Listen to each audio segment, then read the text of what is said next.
नमस्कार दोस्तों, स्वागत है एक बार फिर से आपके अपने एजुकेशन चैनल एजुट्यूबर देव पर।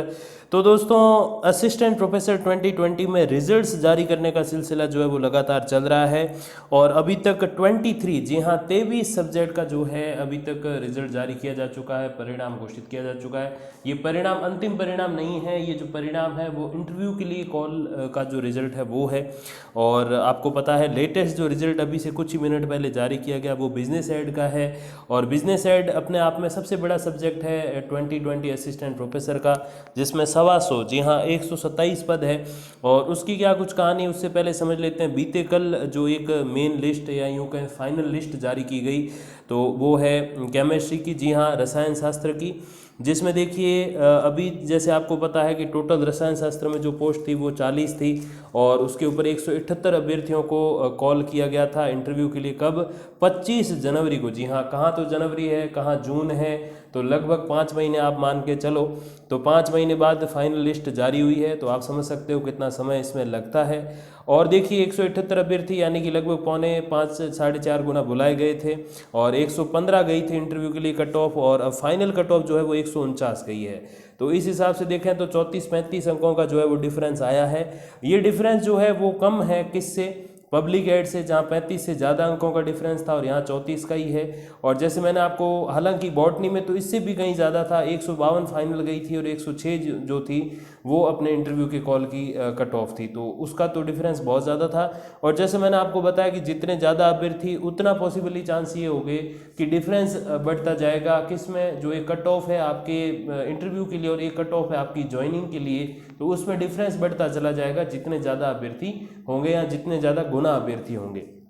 अब देखिए ये जो डिफरेंस है वो जैसे मैंने आपको बताया बॉटनी और पब्लिक एड से कम है, लेकिन किससे ज़्यादा है? फिलोसफी 26, 23 अंक, म्यूजिक का और एग्रीकल्चर का 21 अंक का जो डिफरेंस है उससे ये ज़्यादा है। अब देखिए ये 7 जो है अभी तक फाइनल रिजल्ट जारी किए जा चुके हैं और 23 जो है वो इंटरव्यू के लिए जो कॉल की लिस्ट है, इंटरव्यू के लिए आप एक तरीके से आमंत्रण की जो सूची है वो आप कह सकते हो। तो अभी जो शेष रहे हैं फाइनल रिजल्ट्स की अगर मैं बात करूं तो 31 में से अगर हम 7 घटाते हैं तो 24 रिजल्ट, फाइनल रिजल्ट अभी तक शेष है असिस्टेंट प्रोफेसर 2020 में। और इंटरव्यू के लिए अगर मैं बात करूं तो 31 में से आप 23 घटा दो तो पीछे बचते हैं 8। जी हाँ, केवल 8 अभी शेष है, जिसमें भूगोल जैसा बड़ा सब्जेक्ट भी शामिल है। और ऐसे अगर मैं आपको बताऊं कि कौन कौन से सब्जेक्ट्स रह गए हैं तो देखिए ABST का जारी हो चुका है, बिजनेस एड का जारी हो चुका है। इसके अलावा बाकी है geology, zoology, EAFM, geography, economics, Sanskrit, Urdu, home science, food nutrition. तो ये जो है आपके लगभग 8 विषय जो अभी विशेष है। देखिए बड़े विषयों की अगर इसमें बात करें तो जियोग्राफी इसमें जो है सबसे ज़्यादा पोस्ट वाला सब्जेक्ट है और जियोलॉजी में इतने अभ्यर्थी नहीं होते, जूलॉजी में काफ़ी सारे होते हैं, EAFM में भी काफ़ी होते हैं और होम साइंस, फूड न्यूट्रिशन में भी ठीक ठाक होते हैं। तो अभी ये 8 जो सब्जेक्ट रह गए हैं वो यही है, मैंने आपको बता दिया। और फाइनल वाले में केवल 7 का ही आया है, तो 24 सब्जेक्ट अभी जो है लगभग शेष हैं जिनका रिजल्ट आना। अब ये जो डिफरेंस है वो हमने जान लिया और ये जो है एक तरीके से रिजर्व लिस्ट है। और रिजर्व लिस्ट और फाइनल लिस्ट में जो अंकों का डिफरेंस है वो लगभग 8 अंक का जो है इसमें रहने वाला है। अब देखिए अभी लेटेस्ट जो रिजल्ट जारी किया गया है बिजनेस एडमिनिस्ट्रेशन, जी हाँ सबसे बड़ा रिजल्ट 127 इसमें पोस्ट हैं और अभ्यर्थी जो टोटल पास किए गए हैं वो है इसमें 509। जी हाँ 509 यानी कि लगभग 4 गुना जो अभ्यर्थी है इसमें पास किए गए हैं, उत्तीर्ण किए गए हैं। अब देखिए ये 509 अभ्यर्थी यानी कि 4 गुना अभी इसमें उत्तीर्ण किए गए। अब इसमें जो है मेन जो एक तरीके से एक आप बिंदु कह लीजिए वो ये होने वाला है कि 3 गुना का कहा था लेकिन पोस्ट ज़्यादा है। इस हिसाब से देखें तो 4 गुना जो है मुझे तो कम लग रहे हैं, क्योंकि इसके आधे जो है पोस्ट है पॉलिटिकल साइंस में 57 और उसमें कितने 571 पास कर लिए थे, 10 गुना सीधे। तो आप इससे समझ सकते हो कि बिजनेस एड में जो है इतना डिफरेंस नहीं जाने वाला, क्योंकि पोस्ट भी काफ़ी सारी है और उसके एक तरीके से तुलनात्मक रूप में देखें तो कम ही पास किए हैं। और अगर उधर पॉलिटिकल देखें तो इससे आधे या यूँ के आधे से भी कम पद थे लेकिन फिर भी 10 गुना पास किए हैं। तो ये वो थोड़ा सा कट ऑफ भी देखते हैं, अगर कट ऑफ बहुत ज़्यादा कम है तो फिर वो बहुत ज़्यादा गुना अभ्यर्थी पास करते हैं और कट ऑफ बहुत ज़्यादा है तो फिर थोड़े से कम गुना अभ्यर्थी पास करते हैं, ताकि एक मीडियम सी चीज़ बनी रहे।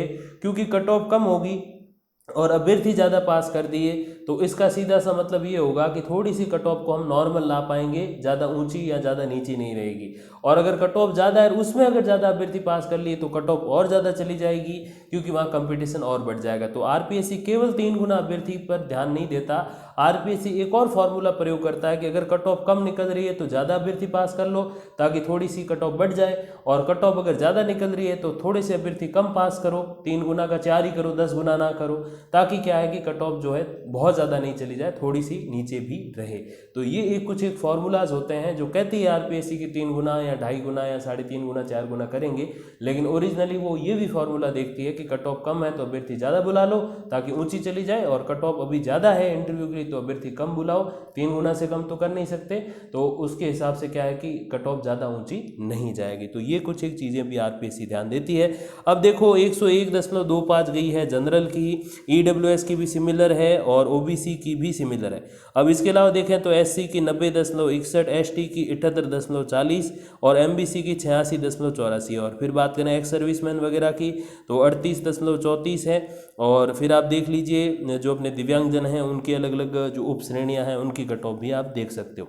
अब देखिए इसके लिए अब जल्दी जो है इंटरव्यू डेट्स वगैरह जारी होंगी, और एबीएसटी बिजनेस साइड के बाद अब कॉमर्स के जो अपने स्टूडेंट्स हैं, यूँ कहें कि अभ्यर्थी हैं, कैंडिडेट्स हैं, वो यही वेट करें कि ईएफएम का कब आ रहा है। और अगर बात करूँ आर्ट्स की तो सबसे ज़्यादा वेट ज्योग्राफी को लेकर है, इकोनॉमिक्स का भी वेट होगा, और अगर भाषाई विषयों की बात करूँ तो संस्कृत और उर्दू के जो अभ्यर्थी हैं वो भी अभी वेट कर रहे हैं। तो ये कुछ एक विषय जिनमें अभी इंतजार है।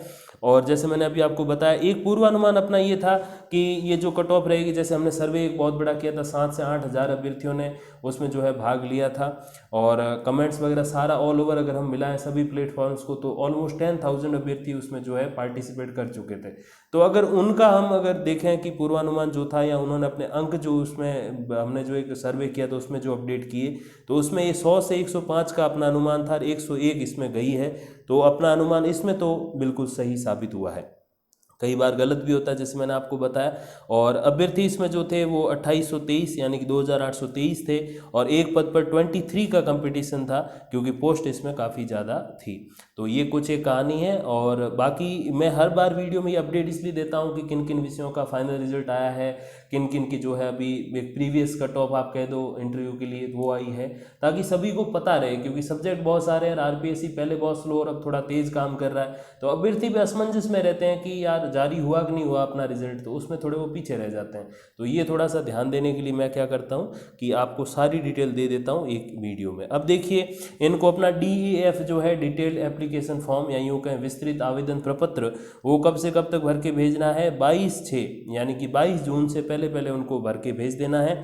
और देखिए समय काफ़ी दिया है, 22/6 अगर हम ऐसे देखें तो लगभग 15 दिन का समय है, और ठीक है 15 दिन काफ़ी होते हैं अगर आप ढंग से इसमें अच्छे से भर के भेजो। कैसे भरना क्या करना वो इस डिस्क्रिप्शन में वीडियो के जो है लिंक है, तो वहाँ जाके आप देख लीजिएगा। और बाकी जो भी अपडेट्स आएंगी तो मैं पहुँचा दूंगा आप तक वीडियोज़ या फिर कम्युनिटी पोस्ट के माध्यम से, और जल्दी नोट्स और इंपॉर्टेंट क्वेश्चन की वीडियोज़ भी लेकर आने वाला हूँ। तब तक के लिए धन्यवाद, नमस्कार।